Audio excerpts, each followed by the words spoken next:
Hello dear students. ഇപ്പോൾ നമ്മൾ ഫിസിക്സിൻ്റെ question ഡിസ്കഷനിലേക്കാണ് പോകുന്നത്. അപ്പോൾ നിങ്ങൾ എക്സാമൊക്കെ നന്നായിട്ട് എഴുതിയ എക്സാം വളരെ സിമ്പിളായിരുന്നു അല്ലേ? അപ്പോൾ നമ്മൾ അതിൻ്റെ ഇമ്പോർട്ടൻ്റ് ആയിട്ടുള്ള പ്രിൻസിപ്പിളൊക്കെ ഒന്ന് ജസ്റ്റ് ഡിസ്കസ് ചെയ്യാം. First question, which of the following statements is not true about Gauss's law? അപ്പോൾ നമ്മൾ ശ്രദ്ധിക്കേണ്ടത് എന്തുവാ, ഇവിടെ കറക്റ്റായിട്ടുള്ള സ്റ്റേറ്റ്മെൻ്റ് അല്ല, തെറ്റായിട്ടുള്ള സ്റ്റേറ്റ്മെൻ്റ് ആണ് കണ്ടുപിടിക്കുന്നത്. അതാണ് ഗോസസ് ലോയിലെ പ്രത്യേകത. നമുക്ക് നോക്കാം. Gauss's law is true for any closed surface. നമ്മൾ പഠിച്ചിട്ടുണ്ട് ഗോസസ് ലോ എന്താ പറയുന്നത്? Total flux through any closed surface is equal to charge enclosed divided by epsilon 0. അതാണ് ഗോസസ് തിയറത്തിൻ്റെ ഇക്വേഷൻ, നമുക്കറിയാം. അപ്പോൾ അതിൻ്റെ സൈസും ഷേപ്പും നമുക്ക് ബാധകമല്ല. It can be applied for any closed surface, can be of any size or any ഷോയും. അപ്പോൾ അത് കറക്റ്റായിട്ടുള്ള സ്റ്റേറ്റ്മെൻറ്റ്. അപ്പോൾ നമ്മുടെ ആൻസർ വരത്തില്ല, ശരിയായിട്ടുള്ള സ്റ്റേറ്റ്മെൻ്റ് ആണ്. The term Q on the right side of Gauss's law includes a sum of all charges enclosed by the surface. അപ്പോൾ അതും ശരിയാണ്. നമുക്കിതൊരു ഗോസിയൻ സർഫസ് ആണെങ്കിൽ ഇതിൽ ചാർജ് Q1, Q2, ഇവിടെ ഒരു ചാർജ് Q3 ഉണ്ടെങ്കിൽ നമുക്കറിയാം ഈ Q എൻക്ലോസ്ഡ് എന്ന് പറയുന്നത് ഈ ക്ലോസ്ഡ് സർഫസിൻ്റെ ഇൻസൈഡിലുള്ള എല്ലാ ചാർജുകളുടെയും കൂടെ സമ്മാണ്. ഇവിടെ ആണെങ്കിൽ Q1 + Q2 / എപ്സിലോൺ 0. പക്ഷേ we have to not consider the charge outside this closed surface by calculating the flux. നമുക്കറിയാം, കാരണം ഈ Q3 എന്ന് പറഞ്ഞ ചാർജ് ഇവിടെ വെച്ചാൽ അത് പ്രൊഡ്യൂസ് ചെയ്യുന്ന ഫ്ലക്സ് ഈ സർഫസിൽ 0 ആണ്. കാരണം ഈ Q3 എന്ന് പറഞ്ഞ ചാർജിൽ എത്ര ഫീഡ് ലൈൻസ് സർഫസിലേക്ക് എൻ്റർ ചെയ്യും അത്രയും തന്നെ ലീവ് ചെയ്യും. അപ്പോൾ Q3 ഫ്ലക്സ് പ്രൊഡ്യൂസ് ചെയ്യുന്നില്ല. അപ്പോൾ ഓപ്ഷൻ ബി കറക്റ്റാണ്. Gauss's law is not much useful in calculating the electrostatic field when the system has some symmetry. അപ്പോൾ അത് തെറ്റല്ലേ?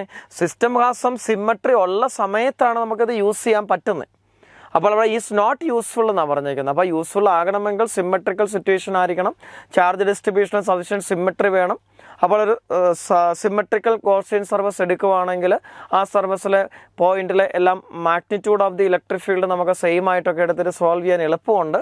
അപ്പോൾ ഇത് തെറ്റാണ്. അപ്പോൾ സിമ്മട്രി ഇല്ലാത്ത സിറ്റുവേഷനിൽ നമുക്ക് യൂസ് ചെയ്യാൻ പറ്റത്തില്ല. ഇവിടെ നേരെ തിരിച്ചാണ് പറയുന്നത്. അപ്പോൾ ഇത് തെറ്റായിട്ടുള്ള സ്റ്റേറ്റ്മെൻ്റ് ആണ്. അപ്പോൾ answer is option C. Next, Gauss's law is based on the inverse square dependence on distance contained in the Coulomb's law. അപ്പോൾ അത് ശരിയാണ്, നമുക്കറിയാം. കൂളംസ് ലോയിൽ നിന്ന് ഗോസസ് ലോ നമുക്ക് ഡെറൈവ് ചെയ്യാൻ നേരെ തിരിച്ചും. അപ്പോൾ അവിടെ കൂളംസ് ലോയിലെ പോയിന്റ് ചാർജിൻ്റെ ഇലക്ട്രിക് ഫീൽഡ് 1/r² പ്രപ്പോർഷനാണ്. ആ ഇൻവേഴ്സ് സ്ക്വയർ ലോ ബേസ്ഡ് ആണ് ഗോസസ് ലോ വരുന്നത്. ശരിയാണ്. അപ്പോൾ ഓപ്ഷൻ സി ആണ് തെറ്റായിട്ടുള്ള സ്റ്റേറ്റ്മെൻറ്റ് വരുന്നത്. Next, the SI unit of electric flux is. Simple question ആണ്. Flux phi is equal to electric field into ഒരു ഏരിയ.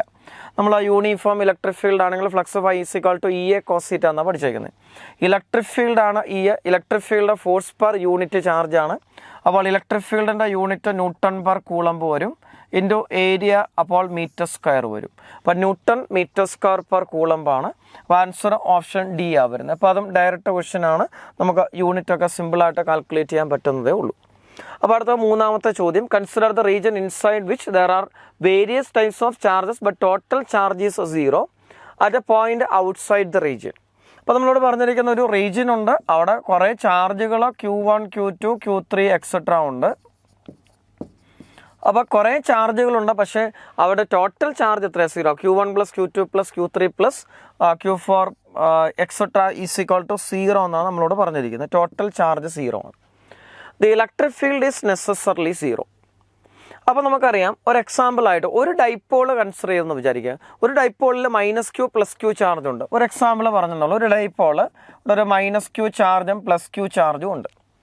അപ്പോൾ ഇവിടെ total charge enclosed by the region 0 ആണ്. പക്ഷേ നമുക്കറിയാം, ഒരു electric dipole never produces null point നമ്മൾ പഠിച്ചിട്ടുണ്ട്. ഒരു +Q -Q ചാർജ് വെച്ചാൽ അതിൻ്റെ സറൗണ്ടിങ്സിൽ ഒരു സ്ഥലത്തും ഇലക്ട്രിക് ഫീൽഡ് 0 ആവുന്നില്ല. അപ്പോൾ ചിലപ്പോൾ ഫീൽഡ് 0 ആവാം, പക്ഷേ എല്ലാ സ്ഥലത്തും ഫീൽഡ് 0 ആവണമെന്ന് നിർബന്ധമൊന്നുമില്ല. അപ്പോൾ ഇലക്ട്രിക് ഫീൽഡ് ഈസ് നെസസറിലി 0 തെറ്റായിട്ടുള്ള സ്റ്റേറ്റ്മെൻ്റ് ആണ്. Next, the electric field is due to the dipole moment of the charge distribution only. The electric field is due to the dipole moment of the charge distribution ഉള്ളൂ. ഇപ്പോൾ നമുക്കറിയാം, ഇവിടെ കുറേ ചാർജുകളുണ്ട്. അവിടെ റിസൾട്ടൻ്റെ charge 0 ആണെങ്കിൽ അതൊരു ഡൈപോളിന് ഇക്വലൻ്റാണ്. ഒരു പോസിറ്റീവ് ചാർജ് സെൻറ്ററും നെഗറ്റീവ് ചാർജ് സെൻറ്ററും എടുക്കാം. ആ ചാർജുകൾ ഈക്വലാണ്. അപ്പോൾ അതൊരു ഡൈപോൾ ക്രിയേഷന് തുല്യമാണ്, ശ്രദ്ധിച്ചോണം. അപ്പോൾ എഫക്റ്റീവ്ലി ഒരു ഡൈപോളിൻ്റെ ഫീൽഡിന് സിമിലർ ആയിട്ടുള്ള സിറ്റുവേഷൻ വരും, നമുക്കറിയാം. നമുക്ക് അടുത്ത ഓപ്ഷൻ കൂടെ നോക്കാം. The dominant electric field is inversely proportional to R³ എന്നാണ് കേട്ടോ. Inversely proportional to R³ for larger distance from the origin. Next, the work done to move a charged particle along a closed path away from the region will not be zero. നമുക്കറിയാം ഇത് തെറ്റാണ്. കാരണം എന്തുവാ, ഒരു electrostatic field എടുത്താൽ അത് conservative ഫീൽഡാണ്. Conservative field ആണെങ്കിൽ total work done along a closed path 0 ആണ്. അപ്പോൾ ഓപ്ഷൻ ഡി തെറ്റാണ്. ഇനി അടുത്തത് dominant electric field is inversely proportional to R cube for larger distance from the origin. അതായത് ഒറിജിൻ ഉദ്ദേശിക്കുന്ന ഈ ചാർജിൻ്റെ സെൻറ്റർ ആയിരിക്കണം. അപ്പോൾ ചാർജിൻ്റെ സെൻറ്റർ ആണെങ്കിൽ നമുക്കറിയാം ഈ ഡൈപോളിൻ്റെ സെൻറ്ററിൽ നിന്ന് ഒരു ആർ ഡിസ്റ്റൻസ് എടുത്താൽ ഡൈപോളിൻ്റെ ഫീൽഡ് എന്ന് പറയുന്നത് 1/r³ പ്രൊപ്പോർഷനാണ്. അപ്പോൾ അത് എഫക്റ്റീവ്ലി സെയിമാണ്. കാരണം ലാർജ് ഡിസ്റ്റൻസ് ആകുമ്പോൾ ഇതിനെ ഒരു ഡൈപോളായിട്ട് കൺസിഡർ ചെയ്യാം. പക്ഷേ ഔട്ട്സൈഡിൽ എല്ലാ റീജിയനിലും ഡൈപോളായിട്ട് നമുക്കതിനെ കൺസിഡർ ചെയ്യാൻ പറ്റത്തില്ല. കുറേ ചാർജുകൾ അവിടെ ഇവിടെ ഇരിക്കുവാണെങ്കിൽ ലാർജ് ഡിസ്റ്റൻസിൽ നമുക്കൊരു positive charge negative charge centre എടുത്തിട്ട് ഡൈപോളിന് ഇക്വലൻ്റ് ആണ്. അപ്പോൾ ഷോർട്ട് ഡൈപോളിൻ്റെ ഫീൽഡ് നമുക്കറിയാം 1/4πε0 p√3 cos² + 1/r³. അപ്പോൾ 1/r³ പ്രൊപ്പോർഷനാണ്. അപ്പോൾ ഓപ്ഷൻ സി നമുക്ക് ശരിയായിട്ട് എടുക്കാം. Electric field is due to the dipole moment of the charge distribution only എന്ന് പറഞ്ഞാൽ തെറ്റാണ്.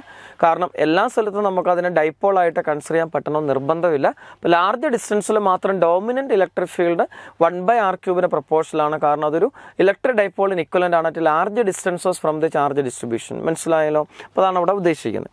അപ്പോൾ അടുത്ത നാലാമത്തെ ചോദ്യം, dielectric constant for metal is given by. ഇപ്പോൾ എല്ലാവർക്കും അറിയാം മെറ്റലിൻ്റെ ഡൈലക്ട്രിക് കോൺസ്റ്റൻറ്റ് ഇൻഫിനിറ്റി ആണ്. അപ്പോൾ ഓപ്ഷൻ ബി വരും. കാരണം നമുക്കറിയാം ഒരു മെറ്റൽ ഇലക്ട്രോസ്റ്റാറ്റിക് കണ്ടീഷനിൽ ഇൻസൈഡിൽ ഇലക്ട്രിക് ഫീൽഡ് 0 ആണ്. ഇലക്ട്രിക് ഫീൽഡ് 0 ആണെങ്കിൽ ഡൈലക്ട്രിക് കോൺസ്റ്റൻറ്റ് ഇൻഫിനിറ്റി ആയിരിക്കണം. അപ്പോൾ ഓപ്ഷൻ ബി കറക്റ്റാണ്. Next, when air is replaced by dielectric medium of constant K, the maximum force of attraction between two charges separated by a distance. നമുക്കറിയാം രണ്ട് ചാർജുകൾ വാക്യൂത്തിലാണെങ്കിൽ force in vacuum 1/4πε0 Q1 Q2/r² എന്നാണ്. പക്ഷെ ഒരു medium of dielectric constant കെയിലാണ് charge ഇരിക്കുന്നതെങ്കിൽ F medium is equal to 1/4πε0 Q1 Q2/k r² വരെ നമ്മൾ പഠിച്ചിട്ടുണ്ട്. അപ്പോൾ ഇവിടെ force of attraction between the charges എന്ന് ഉദ്ദേശിക്കുന്നത് മീഡിയത്തിൽ വെക്കുമ്പോൾ ഓരോ ചാർജിലുമുള്ള റിസൾട്ടൻ്റ് ഫോഴ്സ് ആയിരിക്കും. അപ്പോൾ നമുക്ക് ഇങ്ങനെയുള്ള സിറ്റുവേഷനിലെല്ലാം force between the charges remains unchanged ആണ്. പക്ഷേ മീഡിയത്തിൽ പ്ലേസ് ചെയ്ത് കഴിയുമ്പോൾ ആ മീഡിയത്തിലെ ചാർജിൻ്റെ ഇൻഫ്ലുവൻസ് മൂലം മീഡിയത്തിലെ പോളറൈസേഷൻ ഒക്കെ നടക്കും നമ്മൾ പഠിച്ചിട്ടുണ്ട്.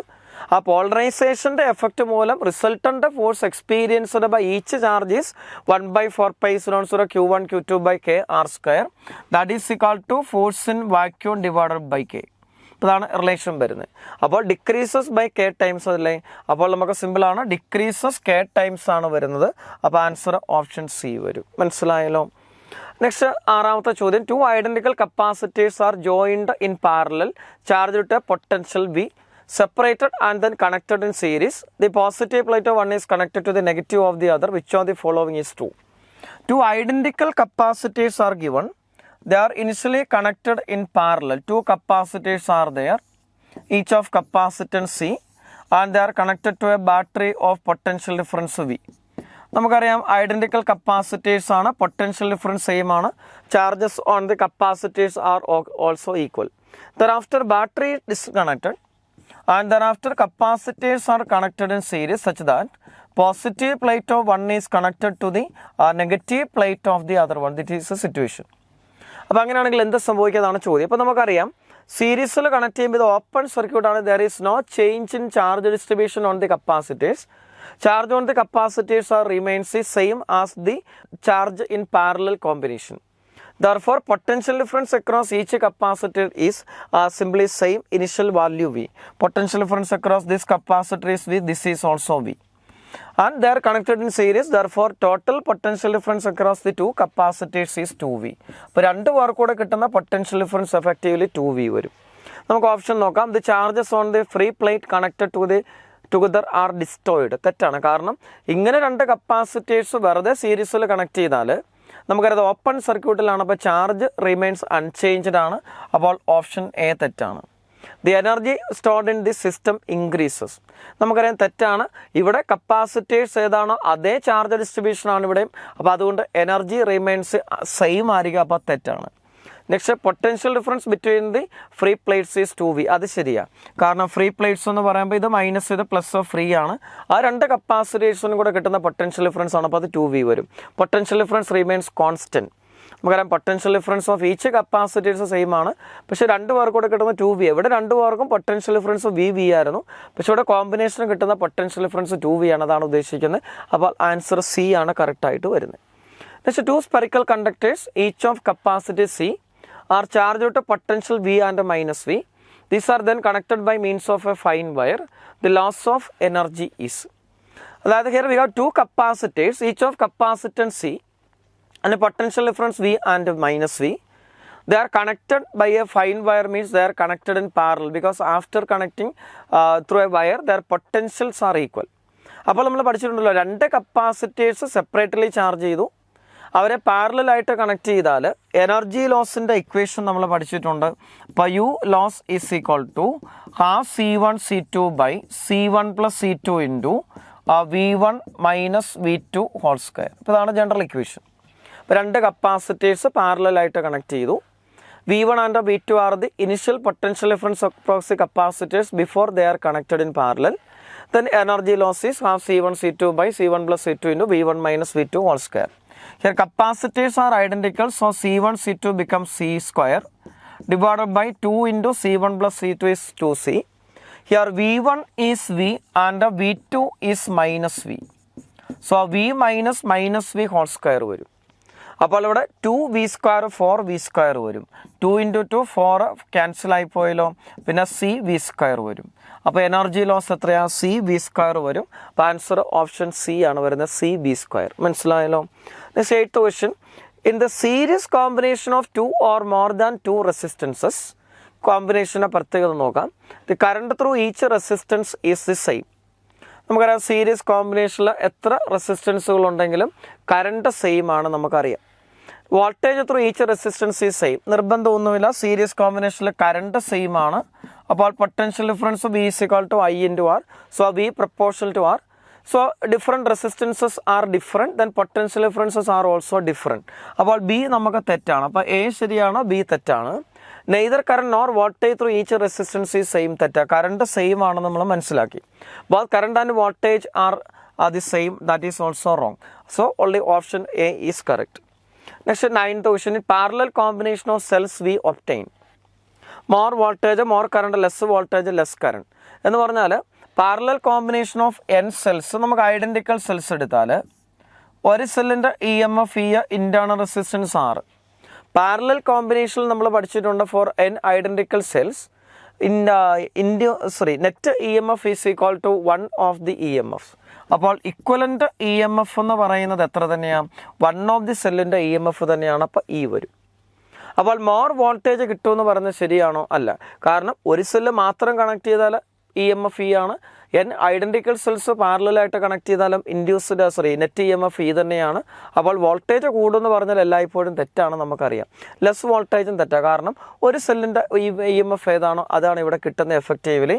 അപ്പോൾ ഓപ്ഷൻ Aയും Cയും തെറ്റാണ്. ഇനി കറണ്ടിൻ്റെ ഇക്വേഷൻ എടുക്കുമ്പം നമ്മളൊരു റെസിസ്റ്റൻസ് ഒരു സെല്ല് മാത്രം കണക്ട് ചെയ്താൽ current I is equal to E by R plus R വരും, നമുക്കറിയാം. ഇതിലൂടെ current I is equal to E by R plus R. പക്ഷെ നമുക്ക് N ഐഡൻറ്റിക്കൽ സെല്ലുകൾ അസ്യൂം ചെയ്താൽ നെറ്റ് EMF നമുക്കറിയാം E തന്നെയാണ്, ഒരു സെല്ലിൻ്റെ EMF തന്നെയാണ് പാരലൽ കോമ്പിനേഷനിൽ വരുന്നത്. ഇനി എഫക്റ്റീവ് റെസിസ്റ്റൻസ് എടുക്കുമ്പോൾ നമുക്കറിയാം internal resistance R by N. അപ്പോൾ സർക്യൂട്ട് ഇങ്ങനെ വരും. അപ്പോൾ നമുക്ക് ഇവിടെ കറണ്ട് I' എടുക്കുമ്പം നെറ്റ് EMF E തന്നെയാണ് divide by R plus R by N. അപ്പോൾ നോക്കി അവിടെ R പ്ലസ് R വരുമ്പോൾ ഇവിടെ R plus R by N ആണ്. അപ്പോൾ റെസിസ്റ്റൻസ് എഫക്റ്റീവ്ലി കുറഞ്ഞു, അപ്പോൾ കറണ്ട് കൂടും. അപ്പോൾ കറണ്ട് ഇൻക്രീസ് ചെയ്യും. അപ്പോൾ ഓപ്ഷൻ B ആണ് നമുക്കിവിടെ എടുക്കാൻ പറ്റുന്നത്. അപ്പോൾ ആൻസർ ഓപ്ഷൻ B വരും. മനസ്സിലായല്ലോ? അടുത്ത in A region of constant potential. Constant potential ആണെങ്കിൽ നമുക്കറിയാം ഇലക്ട്രിക് ഫീൽഡ് 0 ആയിരിക്കും. കാരണം ഇലക്ട്രിക് ഫീൽഡിൻ്റെ ഇക്വേഷൻ -dV/dr ആണ്. V നമുക്ക് കോൺസ്റ്റൻ്റ് ആണെന്നാണ് പറഞ്ഞേക്കുന്നത്. അപ്പോൾ V കോൺസ്റ്റൻ്റ് ആണെങ്കിൽ dV/dr 0 ആണ്. അപ്പോൾ ഇലക്ട്രിക് ഫീൽഡ് 0 ആണ്. അപ്പോൾ ഒരു സ്ഥലത്ത് പൊട്ടൻഷ്യൽ കോൺസ്റ്റൻ്റ് ആണെങ്കിൽ അപ്പോൾ ഇലക്ട്രിക് ഫീൽഡ് 0 വരാം. അപ്പോൾ electric field is uniform, electric field is 0. There can be no charge inside the region. അപ്പം ഒരു പോസിബിലിറ്റി പൊട്ടൻഷ്യൽ കോൺസ്റ്റൻ്റ് ആകുമ്പം അവിടെ ഇലക്ട്രിക് ഫീൽഡ് 0 ആയിരിക്കും. അപ്പം ഇലക്ട്രിക് ഫീൽഡ് ഈസ് യൂണിഫോം എന്ന് പറഞ്ഞാൽ തെറ്റാണ്. യൂണിഫോം ഇലക്ട്രിക് ഫീൽഡ് ആകുമ്പോൾ നമുക്കറിയാം electric field is a vector from higher to lower potential എന്നാണ് തെറ്റാണ്. ഇലക്ട്രിക് ഫീൽഡ് 0 എന്ന് പറയുന്നത് നമുക്ക് ശരിയായിട്ട് എടുക്കാം. അപ്പോൾ ഇലക്ട്രിക് ഫീൽഡ് 0 ആകുമ്പോൾ potential constant. There can be no charge inside the region. അപ്പോൾ അത് നമ്മൾ പഠിച്ചിട്ടുണ്ട്. ഗോസസ് തിയറം അനുസരിച്ച് ഒരു റീജിയൻ എടുത്തു, ആ റീജിയൻ എൻക്ലോസ് ചെയ്യുന്ന ക്ലോസ്ഡ് സർഫസ് എടുത്തു. അപ്പോൾ ക്ലോസ്ഡ് സർഫസ് എടുത്താൽ ഫ്ലക്സിൻ്റെ ഇക്വേഷൻ നമുക്കറിയാം Q എൻക്ലോസ്ഡ് ബൈ എപ്സിലോൺ 0. അപ്പോൾ ഇലക്ട്രിക് ഫീൽഡ് യൂണിഫോം ആണ്. അപ്പോൾ ഇലക്ട്രിക് ഫീൽഡ് യൂണിഫോം ആണെങ്കിൽ നമ്മൾ പഠിച്ചിട്ടുണ്ട് ഏത് ക്ലോസ്ഡ് സർഫസ് എടുത്താലും നെറ്റ് ഫ്ലക്സ് 0 ആയിരിക്കും. പിന്നെ uniform electric field flux through any closed surface is 0. അപ്പോൾ ഒരു റീജിയൻ എടുത്താൽ ആ റീജിയൻ എൻക്ലോസ് ചെയ്തൊരു ക്ലോസ്ഡ് സർഫസ് എടുത്താൽ ആ ക്ലോസ്ഡ് സർഫസിൽ ഫ്ലക്സ് 0 ആണ്. അപ്പോൾ ഫ്ലക്സ് 0 ആണെങ്കിൽ ചാർജ് എൻക്ലോസ്ഡ് എത്രയാണ്? 0 വരും. There can be no charge inside the region. അതും ശരിയാണ്. അപ്പോൾ ഏതൊക്കെ ശരി? B and C are correct. അപ്പോൾ ആൻസർ ഓപ്ഷൻ ഡി ആണ്. അപ്പോൾ ശ്രദ്ധിക്കേണ്ട കാര്യങ്ങൾ എന്തൊക്കെയാണ്? In a uniform electric field net flux through any closed surface is 0. അത് ഓർത്തിരിക്കുക. പൊട്ടൻഷ്യൽ കോൺസ്റ്റൻ്റ് ആകുമ്പോൾ ഇലക്ട്രിക് ഫീൽഡ് 0 ആണ്. അപ്പോൾ ആ ഇലക്ട്രിക് ഫീൽഡ് 0 ആണെങ്കിൽ നമ്മൾ പറയേണ്ട ആവശ്യമില്ല, ഫ്ലക്സ് 0 ആണ്. ഇവിടെ ഇലക്ട്രിക് ഫീൽഡ് 0 ആണ്. ഇലക്ട്രിക് ഫീൽഡ് 0 ആണെങ്കിൽ ഫ്ലക്സ് 0 ആണ്. ഫ്ലക്സ് 0 ആണെങ്കിൽ ചാർജ് എൻക്ലോസ്ഡ് 0 വരും. പിന്നെ അതിൻ്റെ കൂടെ നമ്മൾ ശ്രദ്ധിക്കേണ്ടത് ഇലക്ട്രിക് ഫീൽഡ് യൂണിഫോം ആണെങ്കിലും total flux through any closed surface 0 ആണ്. അപ്പോൾ ചാർജ് എൻക്ലോസ്ഡ് 0 എന്ന് പറയാൻ പറ്റും, ശ്രദ്ധിച്ചോണം. പക്ഷേ electric field uniform potential constant ആവുകയില്ല. അപ്പോൾ അതുകൊണ്ട് നമുക്ക് തെറ്റാണ്. അപ്പോൾ ഇലക്ട്രിക് ഫീൽഡ് 0 ആണ്. ഇലക്ട്രിക് ഫീൽഡ് 0 ആണെങ്കിൽ flux through the closed surface or region 0 ആണ്. അപ്പോൾ ചാർജ് എൻക്ലോസ്ഡ് 0 ആണ്. അപ്പം ഡി ആണ് നമ്മുടെ ആൻസർ ആയിട്ട് വരുന്നത്. Next, when a metal conductor connected to the left gap of the meter bridge is heated, the balancing point. അപ്പോൾ നമുക്കറിയാം മീറ്റർ ബ്രിഡ്ജിൻ്റെ balancing condition resistance at left side divided by resistance at right side is equal to left സൈഡിലെ balance length divided by right സൈഡിലെ balance length. അതാണ് equation. Resistance in left gap by resistance in right gap is equal to balance length left gap by balance length right gap. അതാണ് equation നമുക്കറിയാം. അപ്പോൾ നമ്മൾ എന്താ ചെയ്തത്? Metal wire left ഗ്യാപ്പിൽ heat ചെയ്തു. ഹീറ്റ് ചെയ്യുമ്പോൾ എന്നാ സംഭവിക്കും? നമുക്കറിയാം മെറ്റൽ വയർ ഹീറ്റ് ചെയ്ത് കഴിയുമ്പം ടെമ്പറേച്ചർ കൂടുമ്പോൾ റെസിസ്റ്റൻസ് കൂടും. അപ്പോൾ ലെഫ്റ്റ് സൈഡിലെ റെസിസ്റ്റൻസ് കൂടി. ലെഫ്റ്റ് സൈഡിലെ റെസിസ്റ്റൻസ് കൂടുമ്പോൾ തീർച്ചയായിട്ടും ലെഫ്റ്റ് സൈഡിലെ ബാലൻസ് ലെങ്ത് കൂടണമല്ലോ. ലെഫ്റ്റ് സൈഡിലെ ബാലൻസ് ലെങ്ത് കൂടണമെങ്കിൽ ബാലൻസിങ് പോയിന്റ് റൈറ്റ് സൈഡിലേക്ക് ഷിഫ്റ്റ് ചെയ്യണം, ശരിയല്ലേ? അപ്പോൾ ഷിഫ്റ്റ് ടുവേർഡ്സ് റൈറ്റ് ആണ് നമ്മുടെ ആൻസർ ആയിട്ട് വരുന്നത്. അപ്പോൾ ആൻസർ ഓപ്ഷൻ എ ആണ് വരുന്നത്. അപ്പോൾ നമുക്ക് മീറ്റർ ബ്രിഡ്ജിൻ്റെ ബാലൻസിങ് കണ്ടീഷൻ നോക്കുക. റെസിസ്റ്റൻസ് ടെമ്പറേച്ചർ കൂടുമ്പോൾ മെറ്റൽസിന് കൂടുമോ എന്നുള്ള കാര്യം ഓർക്കുക, അത്രയേ ഉള്ളൂ. പിന്നെ potentiometer of 10 wires. The balancing point is obtained on the 7th wire. To shift the balancing point to the 9th wire we should. അപ്പോൾ നോക്കിയാൽ ബാലൻസിങ് ലെങ്ത് ഇൻക്രീസ് ചെയ്യണം. അപ്പോൾ ബാലൻസ് ലെങ്ത് 7th വയറിൽ നിന്ന് 9th വയറിലേക്ക് മാറി എന്ന് പറഞ്ഞാൽ ബാലൻസിങ് ലെങ്ത് ഇൻക്രീസ് ചെയ്തു. അപ്പോൾ ബാലൻസ് ലെങ്ത് കൂടണമെങ്കിൽ നമുക്കറിയാം പൊട്ടൻഷ്യൽ ഗ്രേഡിയൻറ്റ് കുറയണം. പൊട്ടൻഷ്യൽ ഗ്രേഡിയൻറ്റ് കുറയണം. കാരണം ബാലൻസിങ് കണ്ടീഷൻ നമുക്കറിയാം. സെക്കൻഡറി സർക്യൂട്ടിൽ ഒരു സെല്ലുണ്ടെന്ന് വിചാരിച്ചാൽ ആ സെക്കൻഡറി സർക്യൂട്ടിലെ EMF is equal to balance ലെങ്തിൻ്റെ പൊട്ടൻഷ്യൽ ഡിഫറൻസ്. അതാണ് principle. Is EMF of the cell is to be measured. K is the potential gradient and L is the balance length. Then potential difference across the balance length is K into L. That should be balanced by the EMF E. About E is equal to K into L. That is the equation. Also in balancing condition, galvanometer current is 0. That is current through the galvanometer in secondary circuit is 0. Therefore, balancing point is unaffected by the resistances connected in secondary circuit. That is, if there is a resistance connected in series to the cell is to whose EMF is to be measured, then the balance length is independent of that resistance. നമ്മൾ പഠിച്ചിട്ടുണ്ട്. പക്ഷേ secondary സർക്യൂട്ടിലെ റെസിസ്റ്റൻസിന് independent ആണ് balance length എങ്കിലും primary സർക്യൂട്ടിലെ resistance അനുസരിച്ച് മാറുമല്ലോ. നമുക്ക് primary സർക്യൂട്ടിലെ EMF EP, ഇവിടെ ഒരു സീരീസ് റെസിസ്റ്റൻസ് ക്യാപിറ്റൽ R. അപ്പോൾ അതിന് ക്രോസ് നമ്മൾ AB എന്ന് പറഞ്ഞ പൊട്ടൻഷ്യോമീറ്റർ വയർ. ഞാനിവിടെ പ്രൈമറി സർക്യൂട്ട് മാത്രമേ വരച്ചിട്ടുള്ളൂ. ആ പ്രൈമറി സർക്യൂട്ടിൽ ഒരു സെല്ലുണ്ട്. അതിൻ്റെ EMF EP, resistance connected in series to the potentiometer wire R, resistance of the potentiometer wire RP. അപ്പോൾ നമുക്കറിയാം ബാലൻസ് കണ്ടീഷനിൽ പ്രൈമറി സർക്യൂട്ടിൽ നിന്ന് സെക്കൻഡറി സർക്യൂട്ടിലേക്ക് കറണ്ട് പോകുന്നില്ല. അപ്പോൾ current through the potentiometer wire EMF EP divided by resistance R + RP വരും. ഇതാണ് പൊട്ടൻഷ്യോമീറ്റർ വയറിൽ കൂടെയുള്ള കറണ്ട്. അപ്പോൾ potential difference across a potentiometer wire കാണാൻ I ഇൻറ്റു ആർ പി എടുക്കണം. അപ്പോൾ V P is equal to I into R പിക്ക് പകരം ഐക്ക് പകരം E P divided by R plus R P വരും ഇൻറ്റു പൊട്ടൻഷ്യോമീറ്റർ റെസിസ്റ്റൻസ് വരും. അപ്പോൾ പൊട്ടൻഷ്യൽ ഗ്രേഡിയൻ്റ് കാണുന്നത് എങ്ങനെയാണ്? Potential gradient K is equal to V P by length of the potentiometer വയറാണ്. അപ്പോൾ നമുക്ക് എന്ത് ശ്രമിക്കണം? കെ കുറയണം. കെ കുറയണമെങ്കിൽ എന്ത് ചെയ്യണം? ഒന്നുകിൽ ക്യാപിറ്റൽ ആർ നമ്മൾ കൂട്ടണം, അല്ലെങ്കിൽ പ്രൈമറി ഇ എം എഫ് കുറയ്ക്കണം. അത് രണ്ടുമാണ് പോസിബിലിറ്റി. നമുക്ക് നോക്കാം decrease resistance in main circuit. അപ്പോൾ നമുക്ക് നോക്കിയാൽ ആർ പിയുടെ വാല്യൂ കുറച്ചു, അപ്പോൾ വി പി കൂടും, പൊട്ടൻഷ്യൽ ഗ്രേഡിയൻ്റ് കൂടും. പക്ഷെ നമുക്ക് പൊട്ടൻഷ്യൽ ഗ്രേഡിയൻ്റ് കുറയ്ക്കണം. അപ്പോൾ അത് തെറ്റല്ലേ? അപ്പോൾ increase resistance in the main circuit, അത് ശരിയാണ്. Resistance in the main circuit എന്ന് പറഞ്ഞാൽ പ്രൈമറി സർക്യൂട്ടാണ്, അത് നമ്മൾ കൂട്ടി. അപ്പോൾ അത് കൂട്ടിക്കഴിയുമ്പോൾ പൊട്ടൻഷ്യോമീറ്റർ വയറിന് അക്രോസ് ആയിട്ടുള്ള പൊട്ടൻഷ്യൽ ഡിഫറൻസ് കുറയും. കാരണം ആർ കൂടുമ്പോൾ വി പി കുറയും. വി പി കുറഞ്ഞാൽ കെ കുറയും. കെ കുറഞ്ഞാൽ നമുക്കറിയാം ബാലൻസ് ലെങ്ത് കൂടും. അപ്പോൾ അത് ശരിയാണ്. Decrease resistance in series with cell whose E M F is to be measured തെറ്റാണ്. Increase resistance in series with cell whose E M F is to be determined തെറ്റാണ്. കാരണം നമ്മൾ പറഞ്ഞു സെക്കൻഡറി സർക്യൂട്ടിൽ കൂടെ കറണ്ട് 0 ആകുന്ന സമയത്താണ് ബാലൻസിങ് പൊസിഷൻ മെഷർ ചെയ്യുന്നത്. അപ്പോൾ സെക്കൻഡറി സർക്യൂട്ടിൽ കണക്ട് ചെയ്ത റെസിസ്റ്റൻസ് ഏതാണെങ്കിലും അതിൽ കൂടെയുള്ള കറണ്ട് 0 ആണ്, പൊട്ടൻഷ്യൽ ഡിഫറൻസ് 0 ആണ് അറ്റ് നൾ പൊസിഷൻ. അപ്പോൾ അതുകൊണ്ട് ആ റെസിസ്റ്റൻസിന് ഇവിടെ റോളൊന്നുമില്ല, നമ്മൾ പഠിച്ചിട്ടുണ്ട്. അപ്പോൾ ആൻസർ ബി ആണ് കറക്റ്റായിട്ട് വരുന്നത്. പക്ഷേ 13ാമത്തെ ചോദ്യം, the resistivity of alloy of manganin is.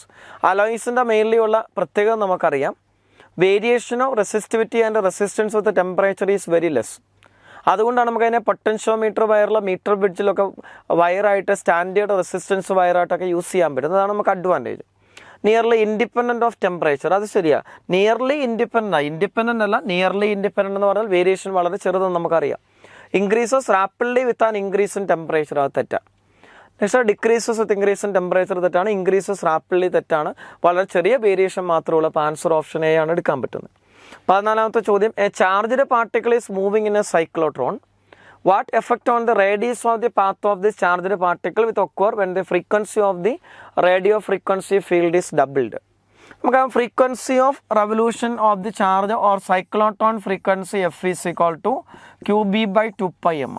നമുക്കറിവിടെ cyclotron frequency അല്ലെങ്കിൽ റെവല്യൂഷൻ ഓഫ് ദി ചാർജിൻ്റെ ഫ്രീക്വൻസിയിൽ ഇവിടെ radius of the circular path സ്പീഡൊന്നുമില്ല.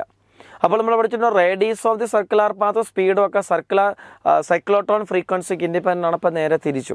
അപ്പോൾ ഇവിടെ ഫ്രീക്വൻസി മാറിയെന്നും പറഞ്ഞ് റേഡിയസിന് വ്യത്യാസമൊന്നും വരുന്നില്ല. അപ്പോൾ ആൻസർ ഏതായിരിക്കും? ഇറ്റ് വിൽ റിമെയിൻസ് അൺചേഞ്ച്ഡ് ആണ് നമുക്ക് എടുക്കാൻ പറ്റുന്നത്. അപ്പോൾ ആൻസർ ഓപ്ഷൻ ഡി വരും. നമുക്ക് അടുത്തത് 15ാമത്തെ ചോദ്യം, if an electron is moving with velocity V produces an magnetic field B, then നമുക്കൊരു മൂവിങ് ചാർജ് പ്രൊഡ്യൂസ് ചെയ്യുന്ന മാഗ്നറ്റിക് ഫീൽഡിൻ്റെ ഇക്വേഷൻ, ഒരു charge Q which is moving with a velocity V at a particular instant which is at a position R from a point A, this is theta. അപ്പോൾ അങ്ങനെയാണെങ്കിൽ നമ്മൾ ഈ charge ഈ ഇൻസ്റ്റൻറ്റിൽ എയിൽ produce ചെയ്യുന്ന മാഗ്നറ്റിക് ഫീൽഡിൻ്റെ ഇക്വേഷൻ നമ്മൾ പഠിച്ചിട്ടുണ്ട്. μ0/4π into Q into V cross R divided by R Q. അപ്പോൾ അതാണ് ഇക്വേഷൻ. ഇവിടെ V cross vector R by R Q. അതിൻ്റെ മാഗ്നിറ്റ്യൂഡ് എടുക്കുമ്പോൾ നമുക്കറിയാം Q V sine theta by R square എന്ന് വരും. മാഗ്നിറ്റ്യൂഡ് ആണെങ്കിൽ μ0/4π into Q V sine theta divided by R square, അതാണ് ഇക്വേഷൻ. അപ്പോൾ നമുക്ക് ഇവിടെ ഒരു വി ക്രോസ് ആർ വരും. So magnetic field is perpendicular to both velocity and the position vector from position of the charge to the point where magnetic field is to be calculated. That is the direction of magnetic field. നമുക്ക് option നോക്കാം. The direction of magnetic field will be same as the direction of velocity, തെറ്റാണ്. Direction of field will be opposite direction of velocity, തെറ്റാണ്. Direction of field will be perpendicular to direction of velocity, ശരിയാണ്. Direction of field does not depend upon the direction of velocity, തെറ്റാണ്. കാരണം direction of velocity V A position vector R എന്നാൽ V cross ആറിൻ്റെ ഡയറക്ഷനിലാണ് field. That is perpendicular to both V and R ആണ്. അപ്പോൾ വിയുടെ direction മാറിയാൽ magnetic ഫീൽഡിൻ്റെ value മാറും നമുക്കറിയാം. പക്ഷേ 16ാമത്തെ ചോദ്യം, the nature of parallel and anti parallel currents. അത് നമ്മൾ പഠിച്ചിട്ടുണ്ട്. രണ്ട് പാരലൽ കറണ്ടുകൾ എന്ന് പറഞ്ഞാൽ രണ്ട് കറണ്ട് ക്യാരിങ് കണ്ടക്ടേഴ്സ് എടുത്തു. Currents are in the parallel direction. കറണ്ടുകൾ സെയിം ഡയറക്ഷനിലാണ്. അപ്പോൾ നമ്മൾ പറയുന്നത് 2 parallel currents attract each other and 2 anti parallel current repel each other. Parallel currents attract ചെയ്യും, ആൻറ്റി പാരലൽ കറണ്ട് റിപ്പൽ ചെയ്യും. ആൻസർ ഓപ്ഷൻ ബി ആണ് വരുന്നത്. ഡയറക്റ്റ് ക്വസ്റ്റ്യനാണ് നമുക്കറിയാം. നെക്സ്റ്റ് 17ാമത്തെ ചോദ്യം. A moving coil galvanometer can be converted into an ammeter by. Ammeter is a device used to measure current ആണ്. അപ്പോൾ നമ്മളിവിടെ ഗാൽവനോമീറ്ററിന് പാരലൽ ആയിട്ട് ഒരു സ്മോൾ റെസിസ്റ്റൻസ് കണക്ട് ചെയ്യണം. അതിനെ ഷണ്ട് റെസിസ്റ്റൻസ് എന്ന് വിളിക്കും. അപ്പോൾ അങ്ങനെയാണ് ഗാൽവനോമീറ്ററിന് അമീറ്റർ ആയിട്ട് മാറും. നമുക്കറിയാം a small resistance called shunt is connected in parallel to the galvanometer. നമുക്കറിയാം അമീറ്ററിൻ്റെ റെസിസ്റ്റൻസ് വളരെ സ്മോൾ വാല്യൂ ആയിരിക്കണം for the effective measurement of current അല്ലെങ്കിൽ കറക്റ്റ് മെഷർമെൻറ്റ് ഓഫ് കറണ്ട്. അപ്പോൾ ആ റെസിസ്റ്റൻസ് കുറയ്ക്കണമെങ്കിലും റേഞ്ച് കൂട്ടണമെങ്കിലും നമുക്ക് തീർച്ചയായിട്ടും ഒരു സ്മോൾ റെസിസ്റ്റൻസ് പാരലലായിട്ട് കണക്ട് ചെയ്താലേ പറ്റത്തുള്ളൂ. First option introduce shunt resistance of large value in series തെറ്റാണ്. Introduce shunt resistance of small value in parallel ശരിയാണ്. അപ്പോൾ റെസിസ്റ്റൻസ് സീരീസിൽ കണക്ട് ചെയ്താൽ തെറ്റാണ്. അപ്പം ആലോചിക്കേണ്ട ആവശ്യമില്ല, സിയും ഡിയും തെറ്റാണ്. അപ്പോൾ ആൻസർ ഓപ്ഷൻ ബി വരും. പക്ഷേ conversion of a moving coil galvanometer into a voltmeter is done by. ഗാൽവനോമീറ്ററിനെ വോൾട്ടമീറ്റർ ആയിട്ട് കൺവേർട്ട് ചെയ്യണം. അപ്പോൾ നമുക്കറിയാം അവിടെ വോൾട്ടേജ് മെഷേർഡ് കൂട്ടണമെങ്കിൽ a high resistance should be connected in series to the galvanometer. That is a condition. Introducing resistance of large value in series ശരിയാണ്. Resistance of small value in parallel തെറ്റാണ്. Large value in parallel തെറ്റാണ്. Introducing resistance of small value in series തെറ്റാണ്. Large resistance സീരീസിൽ connect ചെയ്തിട്ടാണ് നമുക്ക് range കൂട്ടുന്നത്. നമുക്കറിയാമല്ലോ, ഒരു ഗാൽവനോമീറ്റർ ഒക്കെ എടുത്താൽ ഗാൽവനോമീറ്ററിൻ്റെ റെസിസ്റ്റൻസ് ജി, ഇതിലൂടെയുള്ള കറണ്ട് മാക്സിമം ഐ ജി. അപ്പോൾ ഇവിടെ നമുക്ക് മെഷർ ചെയ്യാൻ പറ്റുന്ന maximum voltage maximum current I G into G ആണ്. അപ്പോൾ നമ്മൾ വോൾട്ടമീറ്റർ ആക്കുമ്പോൾ എന്താ ചെയ്യുന്നത്? ഒരു ഹൈ റെസിസ്റ്റൻസ് സീരീസിൽ കണക്ട് ചെയ്തു. അപ്പോൾ ഈ ഗാൽവനോമീറ്ററിൻ്റെയും റെസിസ്റ്റൻസിൻ്റെയും കൂടെ കോമ്പിനേഷനാണ് ഇപ്പോൾ വോൾട്ടമീറ്റർ ആയിട്ട് ആക്ട് ചെയ്യുന്നത്. അപ്പോൾ ഇതിൽ അലൗ ചെയ്യുന്ന മാക്സിമം കറണ്ട് ഐ ജി ആണ്. അപ്പോൾ ഈ മാക്സിമം കറണ്ട് ഐ ജി ആണെങ്കിൽ ഇപ്പോൾ നമുക്ക് മെഷർ ചെയ്യാൻ പറ്റുന്ന maximum voltage maximum current I G into resistance G plus R വരും. അപ്പോൾ I G into G plus R ആണ് നമുക്ക് വരുന്നത്. അപ്പോൾ ആറ് ലാർജ് വാല്യൂ ആണെങ്കിൽ ലാർജ് പൊട്ടൻഷ്യൽ ഡിഫറൻസ് നമുക്ക് മെഷർ ചെയ്യാൻ പറ്റത്തുള്ളൂ. അപ്പം ആൻസർ ഓപ്ഷൻ 1 വരും. പക്ഷേ 19ാമത്തെ question. A paramagnetic sample shows a net magnetization of 8 ampere per metre when placed in an external magnetic field of 0.6 Tesla at a temperature of 4 Kelvin. When the same sample is placed in an external magnetic field of 0.2 Tesla at a temperature of 16 Kelvin, the magnetization will be. Okay, paramagnetic material ആകുമ്പം susceptibility is inversely proportional to temperature ആണ് നമുക്കറിയാം. Temperature കൂടിയാൽ സക്സെപ്റ്റിബിലിറ്റി കുറയും. അതാണ് paramagnetic മെറ്റീരിയലിൻ്റെ പ്രത്യേകത.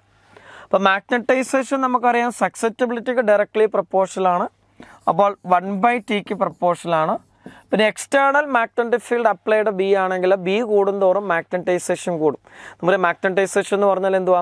Applied ഫീൽഡിൽ ഒരു മാഗ്നറ്റിക് മെറ്റീരിയൽ പ്ലേസ് ചെയ്ത് കഴിയുമ്പം മാഗ്നറ്റിക് പ്രോപ്പർട്ടി ഒബ്റ്റെയിൻ ചെയ്യാനുള്ള കഴിവിനെയാണ് മാഗ്നറ്റൈസേഷനായിട്ട് നമ്മൾ മെഷർ ചെയ്യുന്നത്. അപ്പോൾ magnetization proportion to external field applied and inversely proportional ടെമ്പറേച്ചറാണ് ഫോർ എ പാരാമാഗ്നറ്റിക് മെറ്റീരിയൽ. അപ്പോൾ നമുക്ക് മാഗ്നറ്റൈസേഷൻ എടുക്കുമ്പോൾ റേഷ്യോ എടുത്താൽ M2/M1 ഈസ് ഈക്വൽ ടു ടെമ്പറേച്ചറിന് ഇൻവേഴ്സ്ലി പ്രൊപ്പോർഷണലാണ്. അപ്പോൾ T1/T2 വരും. മാഗ്നറ്റിക് ഫീൽഡിന് ഡയറക്ട്ലി പ്രൊപ്പോർഷണലാണ്. അപ്പോൾ B2/B1 വരും. T1 നമുക്ക് എത്രയാണെന്ന് നോക്കിയേ. ആദ്യം നമ്മൾ ടെമ്പറേച്ചർ എടുക്കുന്നത് എത്രയാണ്?